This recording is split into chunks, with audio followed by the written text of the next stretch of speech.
Meus caríssimos irmãos, que nos abençoe o Senhor Jesus, que Ele nos conceda tranquilidade, harmonia, paz. Por que ficais, meus filhos, tão aflitos, quando tendes poderes infinitos que o Pai Celestial vos otorgou? Acaso sois mais fracos do que o vento, que sacudindo o mar neste momento vos atemorizou? Acaso a vossa fé é tão pequena que a fúria da borrasca não serena, escutando de perto a vossa voz? O Pai nunca abandona os filhos seus.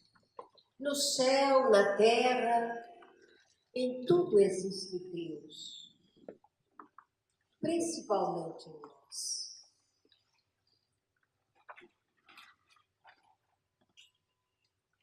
No item 23 do Livro dos Espíritos, Kardec faz uma indagação aos imortais. O que é o Espírito? E eles responderam: o princípio inteligente. No item 76, Kardec repete a mesma pergunta, só que agora ele faz no plural. O que são os espíritos? E os imortais responderam: os seres inteligentes da criação. Equivalendo a dizer que já deixamos de ser um princípio inteligente. Hoje, somos os seres inteligentes da criação. Já estamos avançados na capacidade de entendimento, na razão. Então, quando nós pensamos em termos do Evangelho, nós vamos observar uma coisa muito interessante. Dentro daquelas frases que foram escolhidas por Kardec, a que ele colocou no frontispício do Evangelho segundo o Espiritismo, tem todo um cunho de ciência, de verificação, de pesquisa, de aprofundamento no conhecimento.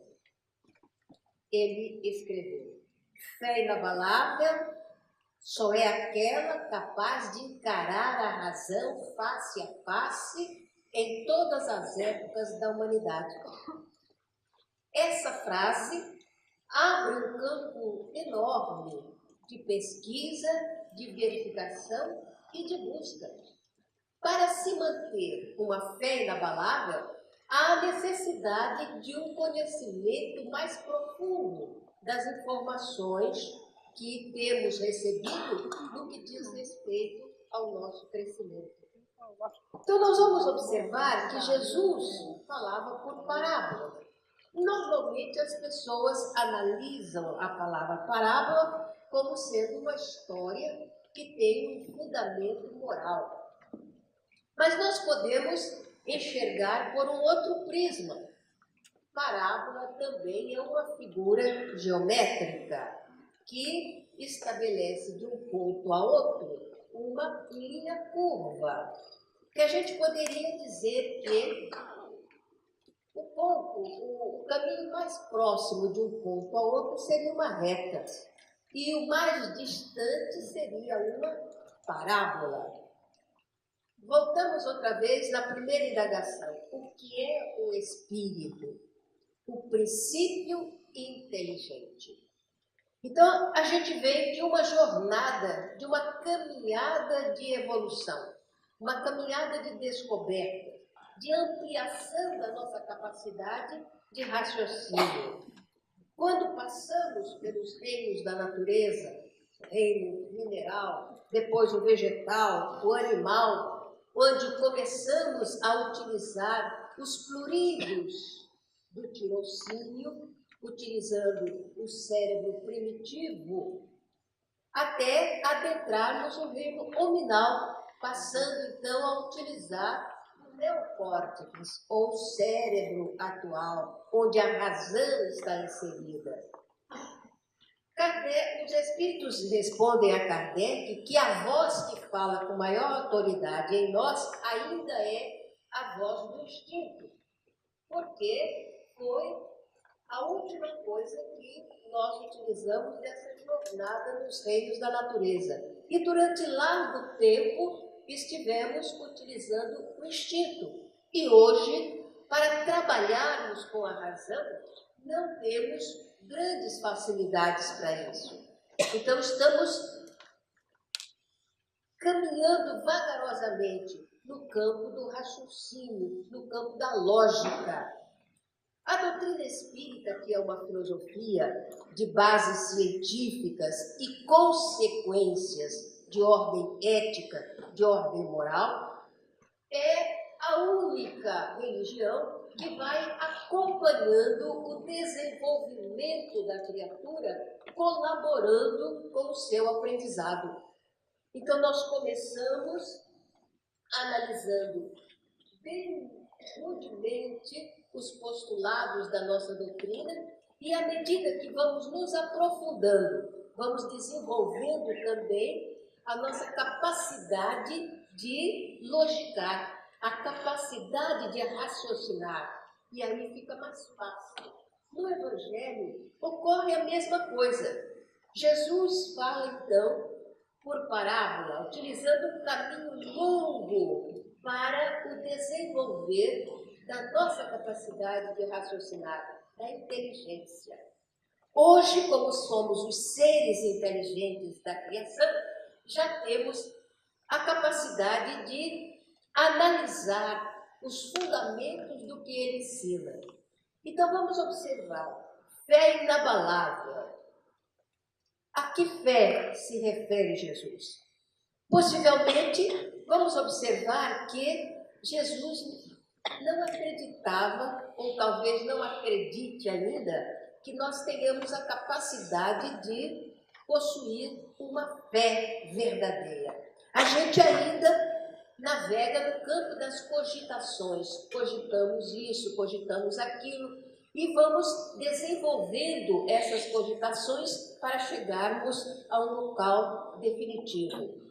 Então, quando ele fala a respeito da fé, ele usa uma condicional, condicionando a pessoa. Então, ele diz assim: se alguém tiver a fé do tamanho de um grão de mostarda, e um grão de mostarda é menor do que a cabeça de um alfinete. Então, ela é diminuta. Então, imagina, se alguém tiver a fé do tamanho de um grão de mostarda, quer dizer que a gente não tem nenhuma. Porque quem é que tem uma fé menor que um grão de mostarda? Ou quem é que tem a fé do tamanho de um grão de mostarda? Que seja capaz de dizer: a montanha saia daqui para ali e a montanha faça isso. Que seja a montanha das nossas imperfeições, como muita gente analisa, ou seja lá que montanha for, não temos capacidade para isso.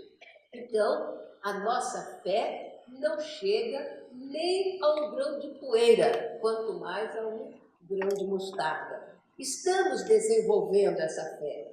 E ela virá através do quê? Através do raciocínio, através da lógica. Por isso, a doutrina espírita não é para ser aceita prioristicamente porque alguém falou, porque alguém disse, porque alguém escreveu. Ela tem que passar pelo crivo da razão. Desenvolver essa fé que é capaz de encarar a razão face a face, demanda o quê? Demanda que estudemos, que nos aprofundemos, que a gente ouça com os ouvidos e ouça com o coração igualmente. Então, o aspecto bem racional, bem científico da nossa doutrina está exarada nessa frase, que a fé inabalável, ela precisa encarar a razão face a face. ela não pode claudicar, ela não pode acontecer hoje e não acontecer amanhã. E para isso, nós estamos ainda desenvolvendo a nossa capacidade de inteligência. Desenvolvendo. Ontem éramos apenas um princípio, hoje já somos os seres inteligentes da criação. E quanto mais utilizamos o nosso cérebro através do estudo, através da lógica, através do estudo aprofundado de outros aspectos do conhecimento também, vamos ampliando a capacidade de discernir. Naturalmente, como somos seres que estamos em evolução, isso é uma necessidade sine qua non. Se nós pegamos a resposta 540 do Livro dos Espíritos, nós vamos ver que lá no finalmente, a resposta é longa, lá no finalmente ele afirma que nós saímos do átomo e estamos buscando o arcanjo, que também começou na mesma escala de evolução. Se nós estamos no mundo de provas e de expiações, saímos do primitivismo ontem, equivale a dizer que estamos no princípio do crescimento. Estamos no princípio, bem no princípio da evolução, muito mais próximo do átomo do que podemos preliminar o arcanjo. Então, estamos no mesmo patamar de busca de entendimento, de razão e de lógica também. E a doutrina espírita pode nos oferecer tudo isso. Então, não há como nós afirmarmos que nós estamos pensando em ser espíritas, que nós estamos começando a ser espíritas. Não existe. Ou nós somos ou não somos. Ou nós aceitamos ou não aceitamos. Se aceitamos, então nós estamos na fileira espírita. O que temos é que desenvolver a capacidade de raciocinar. E mais do que isso, de fazer o aplicativo daquilo que nós aprendemos com a nossa doutrina. O que acontece então conosco? Temos que saber que somos seres inteligentes e vamos utilizar essa inteligência. Quando eu comecei na doutrina, eu observava que as parábolas de Jesus eram entendidas e explicadas pelas pessoas mais velhas de uma maneira. Com o passar do tempo, e lá vão 60 anos nessa história, eu observava que as nuances diferenciais na interpretação das passagens evangélicas não mudavam muito. As pessoas continuavam batendo mais ou menos na mesma tecla. Quando nós começamos o nosso poema, que é de José Soares Cardoso, a indagação que ele faz no poema está relacionada à passagem em que Jesus acalma a tempestade. Eu sempre ouvi interpretações a respeito dessa passagem e sempre achei muito interessante. Mas, ultimamente, eu tenho pensado mais detidamente naquilo que Jesus falou.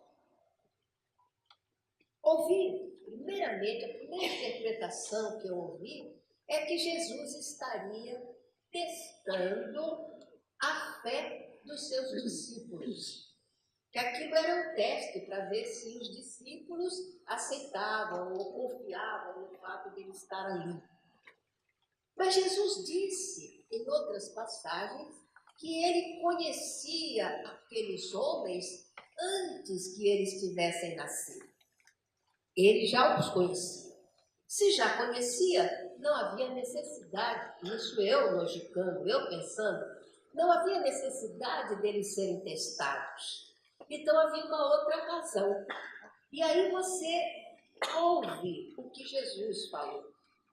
Quando os discípulos o despertam, como está lá no Evangelho, diz que ele estava adormecido, então ele é chamado, ele se levanta e pergunta aos discípulos: por que ficais, meus filhos, tão aflitos? Essa resposta me deixava aflita também, porque eu ficava imaginando o medo que eu tenho de água. Se eu estivesse num barco e o mar começasse a balançar, e o barco subisse, descesse, eu ia gritar desesperada. E se alguém perguntasse por que você está aflita?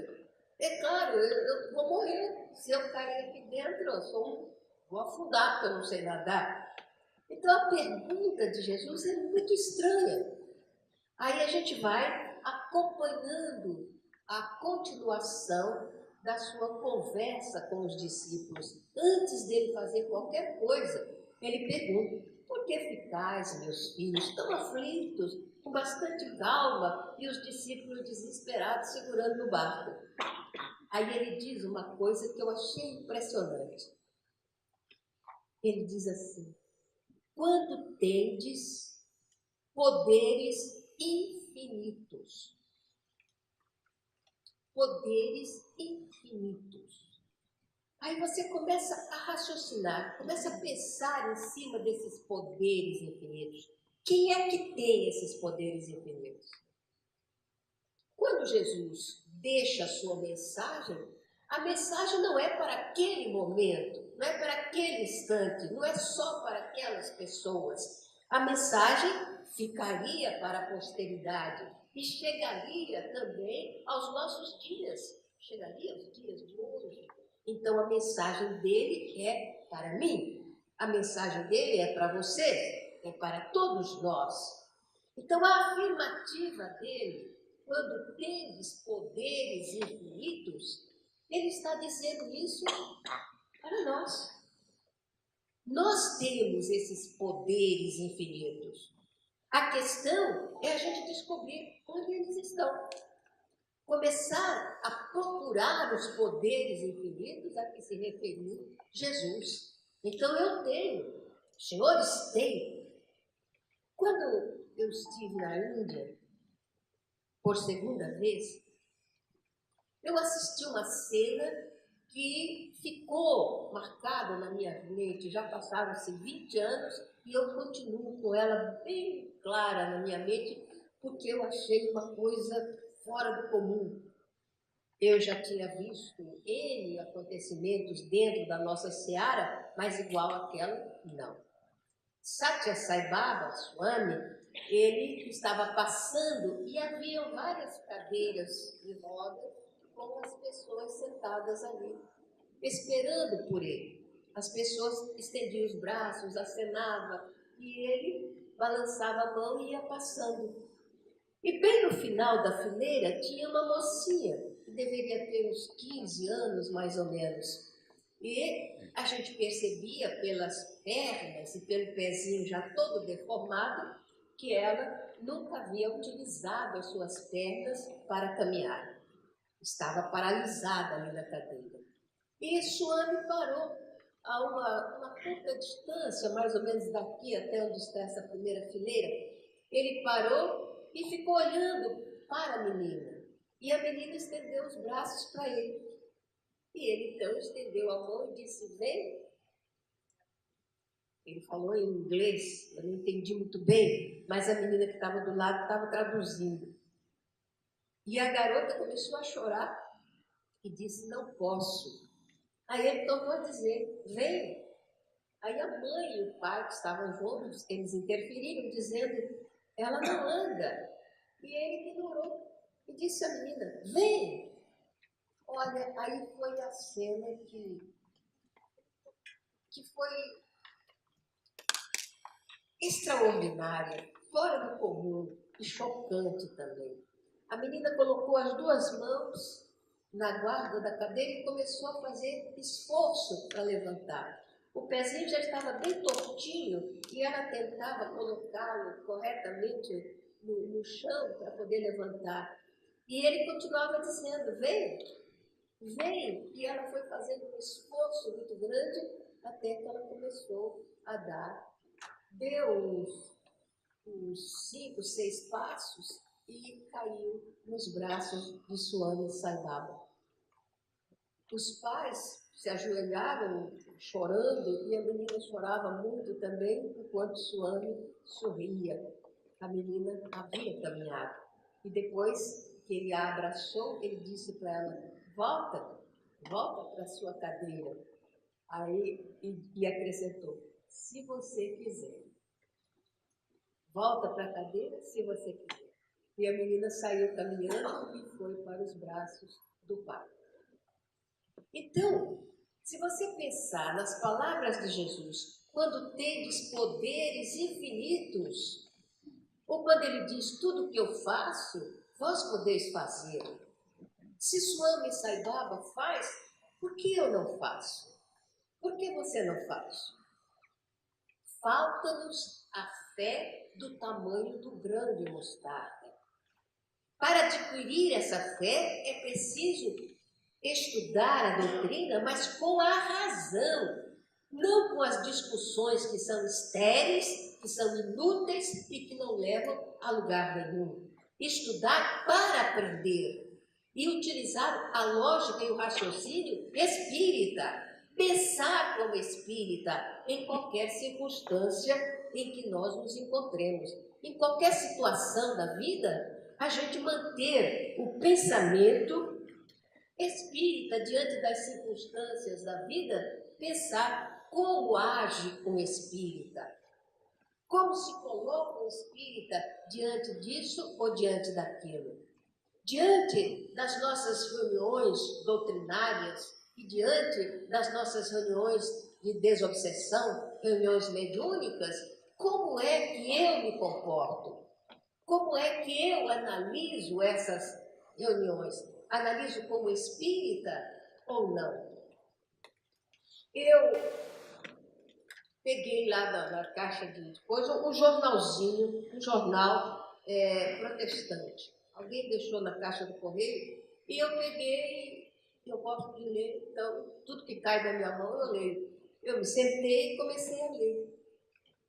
E o que eu li, eu pensei com os meus botões, eu gostaria de ter escrito isso aqui. Eu gostei tanto do que estava escrito que falei, nossa, eu assinaria isso aqui tranquilamente. Então, eu vou passar para vocês mais ou menos o que estava escrito. O pastor, escrevendo para o seu rebanho, ele dizia assim, quando você vier ao templo, lembra que você está vindo na casa de Deus. Não esqueça de que Ele está à sua espera. Ele irá recepcionar você. Então, vista-se convenientemente para fazer uma visita muito importante. E venha com o coração aberto para receber o que ele, o dono da casa, for oferecer a você. E quando você chegar, cumprimente as pessoas que estiverem fora. Mas quando você entrar no salão de Deus, na casa de Deus, comporte-se como um visitante. Não fale alto, não faça ruídos. Sente-se e espere para saber o que foi que o dono da casa guardou para oferecer a você. Espere. E quando ele começar a oferecer o seu presente, receba com a maior atenção. É um presente de Deus. Aí ele continua. Quando você for sair da sua casa para ir à casa de Deus, convide o seu marido, a sua esposa e convide os seus filhos também. Nós não podemos deixar a nossa família distanciada da casa de Deus, principalmente os nossos filhos. Então, em casa, converse com eles e explique que vocês estão indo na casa de Deus para que ele se comporte devidamente na casa de Deus.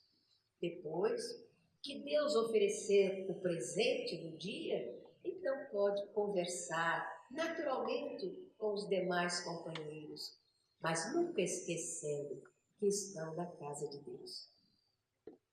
Eu li isso e passei para os companheiros da nossa casa. Achei de vital importância, porque nem sempre nós pensamos isso quando vamos à casa espírita. E olha o que Dr. Bezerra fala da casa espírita. A casa espírita é um educandário. No educandário, nós vamos aprender também os rudimentos da educação, do respeito, do comportamento. É isto que a gente espera de um educandário. É um sanatório também. Se é um sanatório, estão lá os doentes. E esses doentes precisam de silêncio, precisam de respeito, precisam de um comportamento adequado. É um hospital. E um hospital sempre pede silêncio. Então, as coisas que o Dr. Bezerra coloca faz com que desperte em nós uma visão diferenciada do que seja a casa espírita. E a forma com que o pastor fala do templo, a casa de Deus. Quando você entra na casa espírita, você pensa que está entrando na casa de Deus? A casa de Deus é o universo, não resta a menor dúvida, mas o templo é o local onde nós procuramos, de alguma sorte, estreitar as nossas relações com Ele.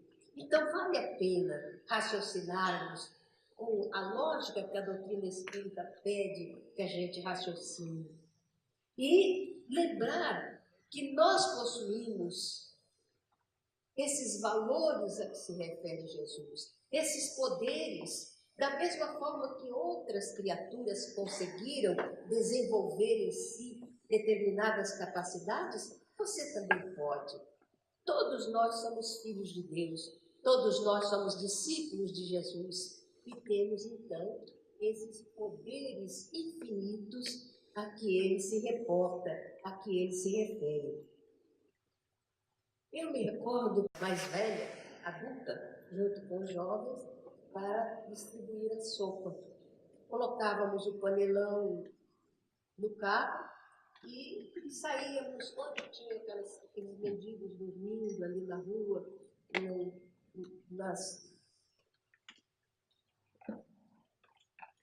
debaixo das marquises. É uma situação tão difícil, tão ruim. Mas onde eles estavam, a gente parava e os rapazes desciam e enchiam os copos de sopa e iam levar para cada um deles. Depois a gente saía, ia para outro lugar e até que terminasse a sopa. E uma ocasião nós paramos no portal de uma igreja. Nas escadarias havia 5 homens ali deitados. Um estava encostado na parede. Eu fiquei encostada no carro, os meninos foram levar a sopa. Depois um deles veio e falou assim: tia, dá uma chegadinha aqui. E eu fui até lá e o homem estava encostado e disse: ele não quer a sopa. Aí eu peguei o copo e perguntei, falei: ô meu filho, por que você não quer a sopa? Está tão frio, a madrugada está fria. Toma a sopa, está bem quente, vai te fazer bem. Ele disse: não, o que eu queria mesmo era dormir. Eu falei: você não consegue dormir? Ele falou: como? E levantou o pano que estava cobrindo a sua pena. A visão foi terrível. Uma ferida mais ou menos assim, onde os vermes se movimentavam, um cheiro terrível de carne estragada, coberto com aquele pano sujo. Meu Deus, aquilo deu um impacto no peito, o coração começou a bater mais depressa, os meninos ficaram assim, assombrados. Eu já havia visto muitas feridas, mas daquele jeito, cheio de vermes, era a primeira vez. Eu falei: ô meu filho, você já foi no Souza Guiar, no hospital? Ele falou: já. esses hospitais não atendem os miseráveis. E eu já fui várias vezes, mas eles nunca me atenderam. E a gente não tinha nenhuma condição de prestar um socorro ali, de fazer um curativo, nada. Primeiro porque é proibido também fazer isso na rua. Hoje eles proibiram até distribuir a sopa. Então, eu chamei os meninos, falei, vamos fazer uma prece, vamos orar aqui junto com o nosso irmão. Aí eu perguntei para ele, falei, você já ouviu falar no Dr. Bezerra de Menezes?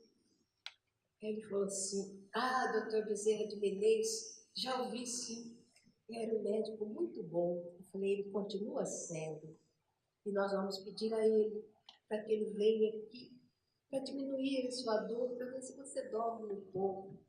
Aí, quem sabe, você consiga um hospital que lhe atenda.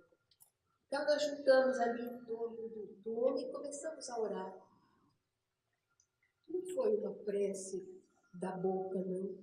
Foi prece do coração. Da alma.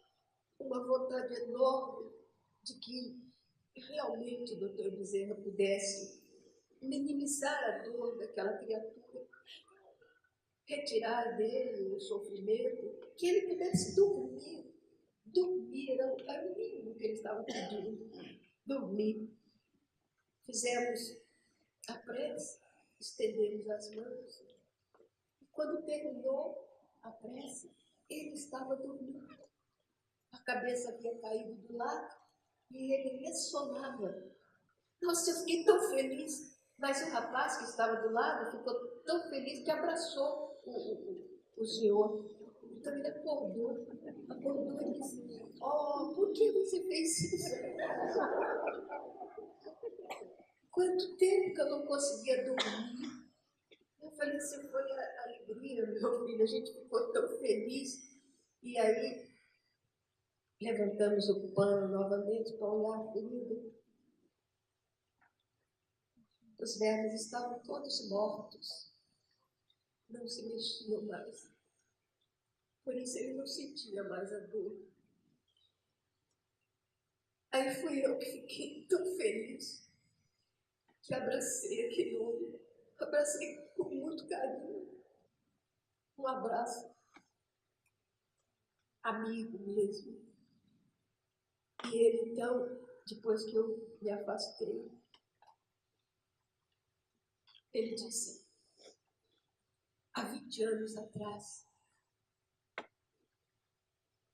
eu já tinha deixado a casa dos meus pais, ou da minha mãe, que eu não tinha pai, e fui ficar na rua. Depois de 20 anos, eu voltei à minha casa. Voltei para ver minha mãe. E chegando lá, eu a encontrei morrendo. Ela estava morrendo numa enxerga no chão. Eu me ajoelhei e ela me olhou e falou assim, meu filho, eu pedi tanto a Deus para que não me deixasse morrer sem abraçar o meu filho novamente. Deus me ouviu, Deus me escutou.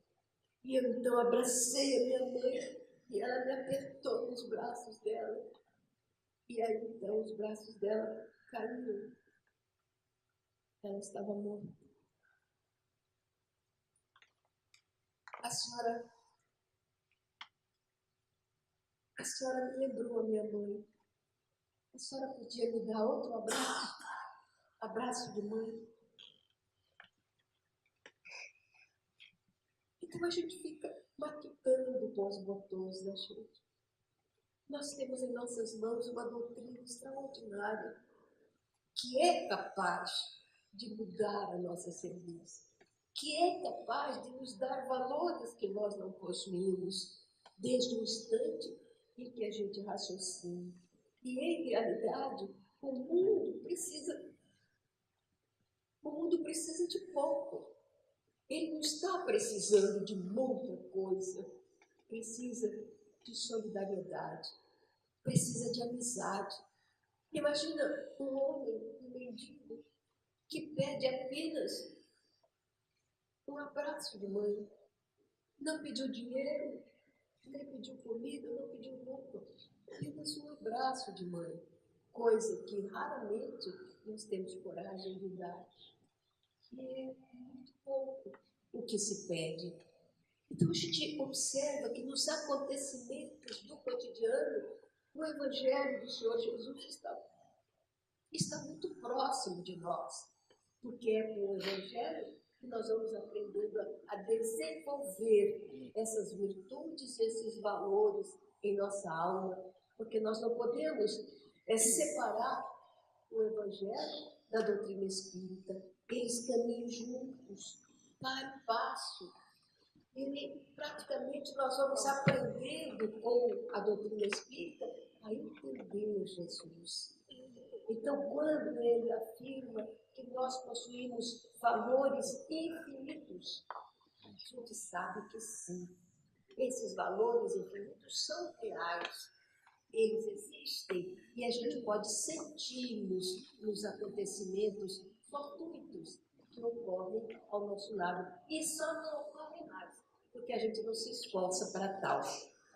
Eu fui convidada para falar no aniversário de casamento, bodas de ouro. Eu disse para a moça que me convidou que eu só falo de espiritismo.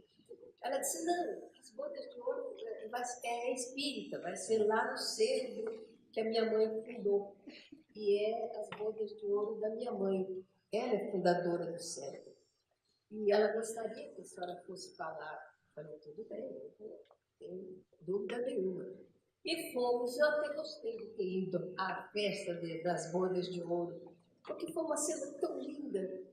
Eu sou apaixonada pela família. Eu acho a família a coisa mais extraordinária que existe no mundo. Esse trabalho que o homem faz, que ele fez quando ele estabeleceu a lei do matrimônio, foi uma bênção para o nosso despertar. Então, quando nós chegamos, a sala estava referta, estava cheia, e as crianças, os netos, os bisnetos deles, eles fizeram uma fila no corredor, em frente, e os filhos mais velhos estavam todos reunidos no fundo. E as crianças estavam com umas combucas cheias de pétalas de rosas. Aí começou a marcha nupcial, começou a tocar, e o casal entrou pelo corredor, indo na direção da mesa onde eu já estava. E eu achei a coisa mais linda, ele bem alto e ela baixinha, o cabelo muito alvo, muito simpática o sorriso dela, e ele muito sério, muito circunspecto. Os dois vinham vindo e as crianças jogavam as pétalas de flores. E uma das pétalas deu uma revoluturada e caiu em cima da cabeça da senhora. Ele olhou, aí ele foi, pegou, deu um beijinho na pétala e guardou no bolso do paletó. E os dois foram, subiram no tablado, ele se sentou do meu lado e ela sentou do lado. E ela começou a falar, contando mais ou menos a história da casa. E eu, do lado do marido, peguei e disse a ele, né? Falei baixinho, eu vi o que o senhor fez. Ele falou, o que foi? Eu falei, a pétala de rosa, o senhor guardando lá, viu?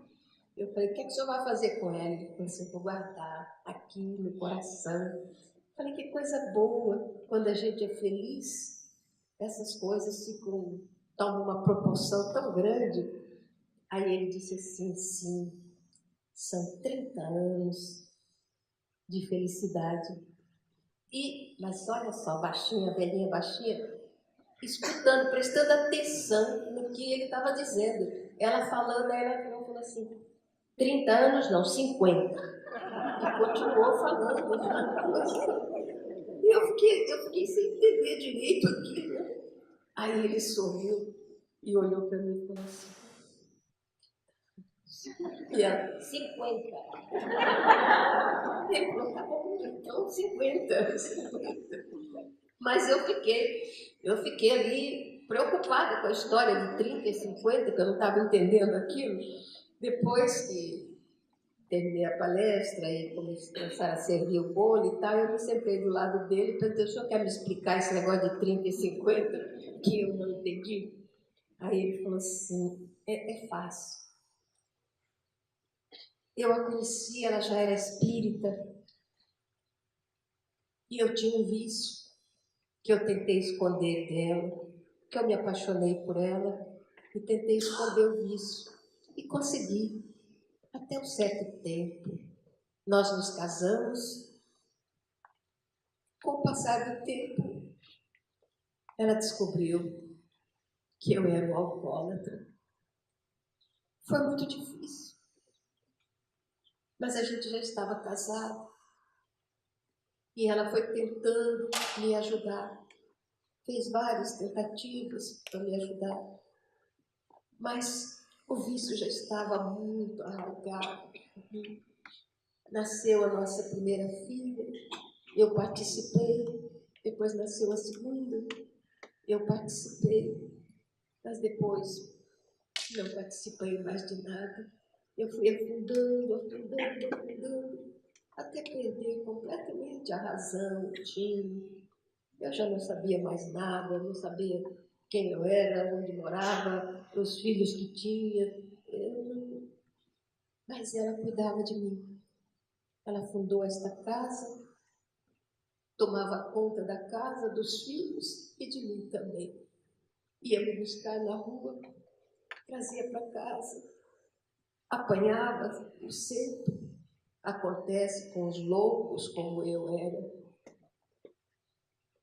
E durante 20 anos foi essa luta dela para me sustentar, para me erguer, para me tirar daquele lodo onde eu vivia. E eu cada vez afundando mais e mais na minha loucura. Até que um dia, não sei porquê, eu sempre acordava meio arrebentado, fora do raciocínio. Mas um dia eu acordei, de repente, eu estava dormindo num colchão, no chão, acordei de repente e ele estava lúcido. Não sei por que razão, talvez os espíritos tenham ajudado, eu estava lúcido. E então eu ouvi discussão que vinha da cozinha. Eu me levantei e fui caminhando pelo corredor até chegar próximo à cozinha. E parei, fiquei ouvindo. Então eu ouvia os rapazes falando e as meninas também. E eles diziam mais ou menos assim: mãe, não é possível, mãe. Não é justo que a senhora fique sofrendo com essa criatura que não vale nada, mãe. Para que serve dentro da nossa casa, a não ser para atormentar a vida da gente, a não ser para tornar a nossa vida um verdadeiro inferno? E ela então respondeu: não fale assim do seu pai, é o seu pai. E se porventura você não respeita o seu pai, respeita o meu marido. Eu não quero que fale assim do meu marido. Mas, mãe, nós estamos preocupados com você, mãe. Você vai morrer uma hora dessa, seu coração não vai aguentar. E ele, vale a pena, mãe, vale a pena o sacrifício que a senhora faz por essa criatura que nem sabe se está existindo ou não sabe nada, mãe, está completamente fora do mundo. E ela, não tem importância, é o meu marido. E eu casei por amor. E se eu deixasse de gostar dele, é porque o amor não existia. Se a gente ama no período bom, e o início do nosso casamento foi um período bom, a gente tem que amar também no período ruim. E é isso que eu penso. Eu sou espírita, meus filhos. Eu conheço perfeitamente a lei de causa e efeito. Existe uma razão para que eu esteja casada com ele. Existia uma razão para quando eu o conheci, e ter gostado dele e ele de mim. Sempre há uma razão. Agora foi o momento do testemunho. O que você pensaria da sua mãe espírita se na hora do testemunho ela fugisse? O que você pensaria da sua mãe presidente do centro se na hora de dar o testemunho eu fugisse da responsabilidade e abandonasse o seu pai? É justo isso? Mãe, a gente não sabe se é justo ou não. Eu acredito que talvez nem seja justo. Mas a senhora é nossa mãe. A gente não quer ficar sem mãe, já que a gente nunca teve pai. Não fale assim do seu pai, meu filho. Respeite o seu pai. Mas, mãe, ele nunca se deu respeito. Filho, a coisa não veio de lá para cá. A coisa vai sempre daqui para lá. Quando o Evangelho diz, se tu quem ame, esse tu sou eu que estou lendo o Evangelho. E se é você que está lendo e o Evangelho diz, se tu quem ame, é você que tem que amar. O tu é você, o tu sou eu. Então o Evangelho agora está dizendo para nós que sejamos nós os que amamos. Então ele é o seu pai. Existe uma coisa chamada gratidão. Está lá no Evangelho. A gratidão dos filhos, os laços de família, a importância, meu filho. Vamos respeitar o Evangelho. É isso que Jesus espera de nós. E eu estava escutando tudo isso. Cada palavra doía aqui dentro. Eu olhei para o espelho que estava na parede e eu não vi mais o homem que eu era. Eu vi um homem acabado, destruído, velho.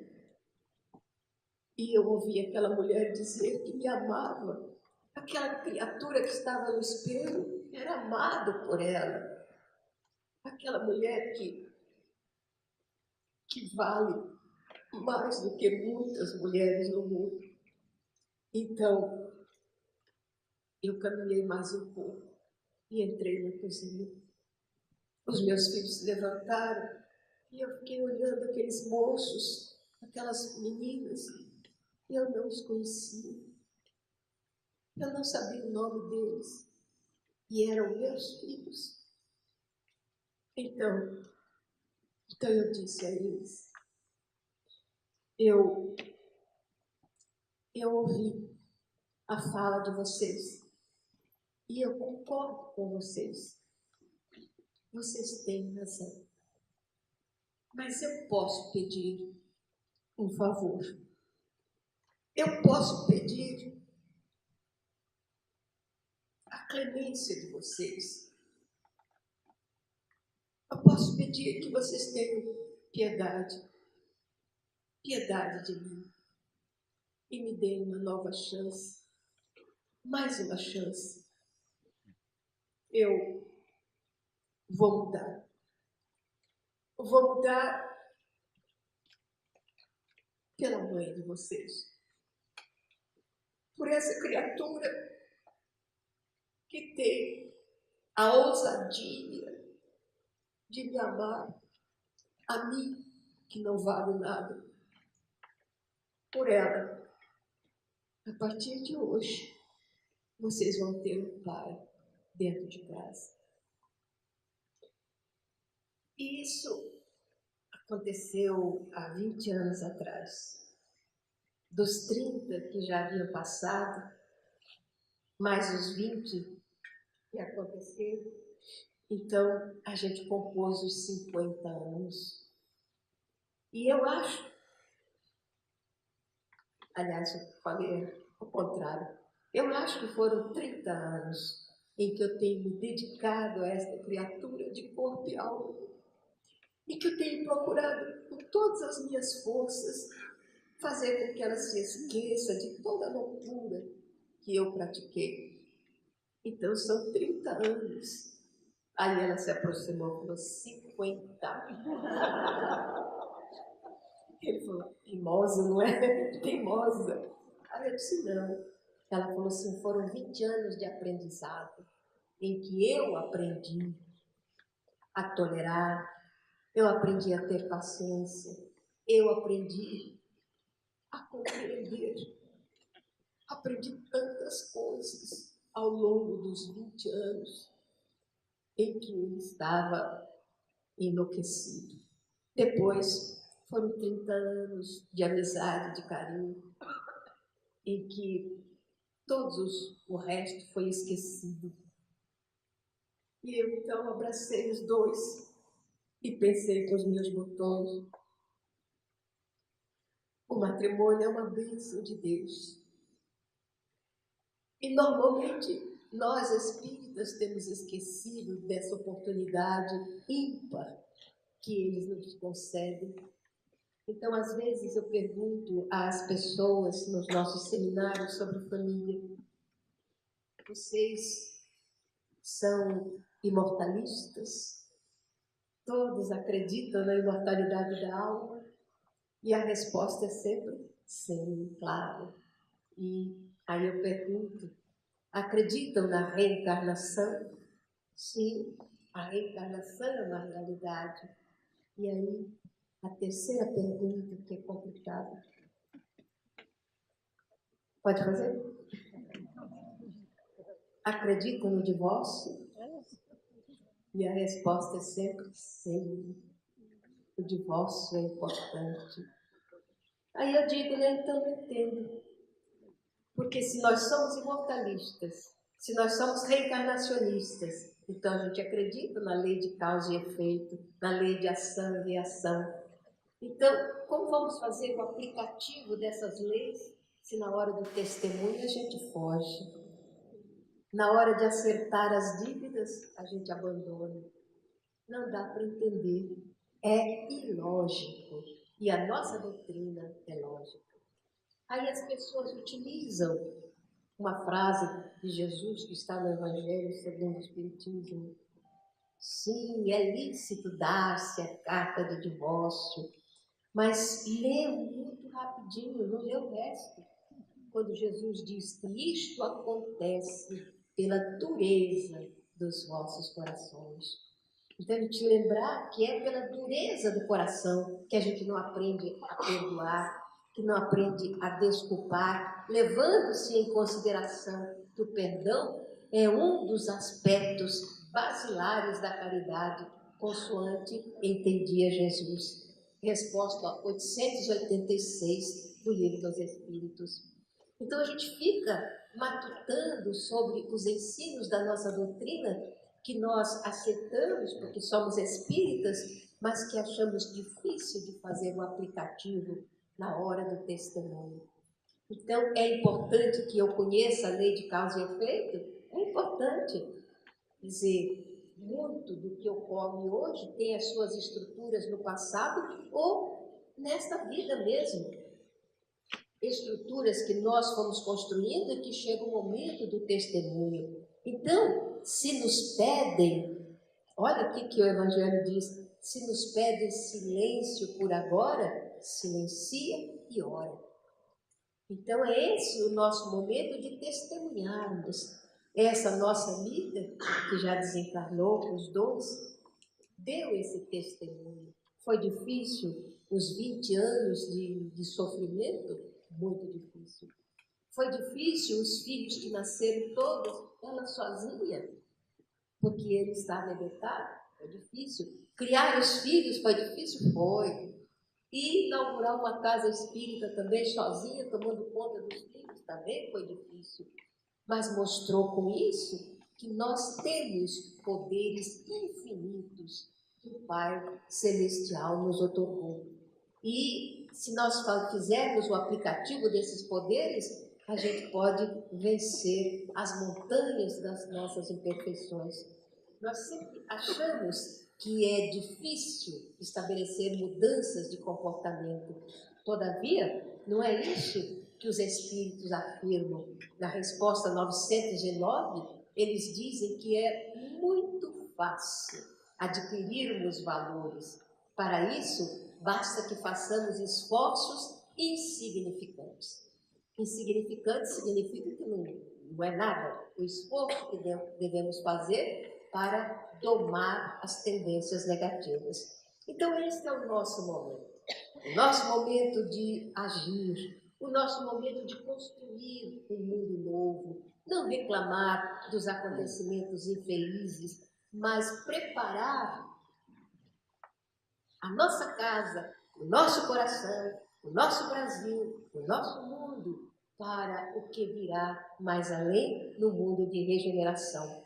Vamos dar o nosso testemunho, começando agora.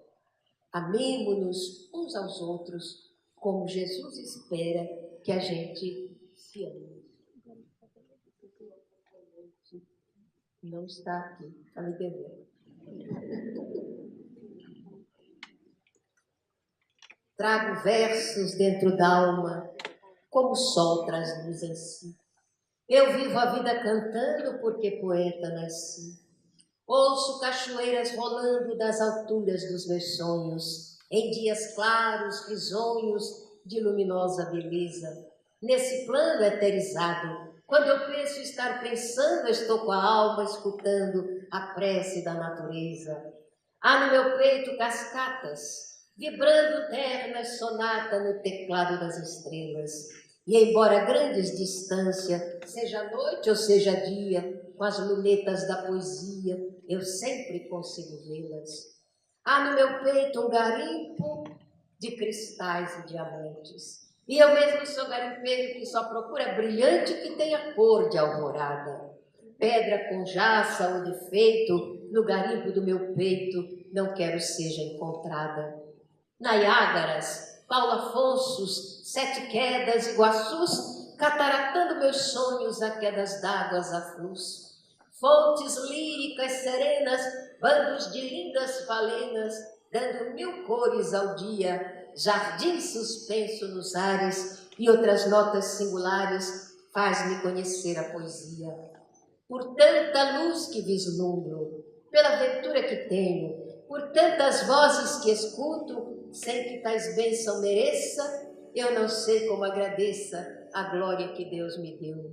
Sim, meu Pai, me sinto mudo, porque vós me deste tudo, o dom de viver na terra, com os olhos fitos no céu.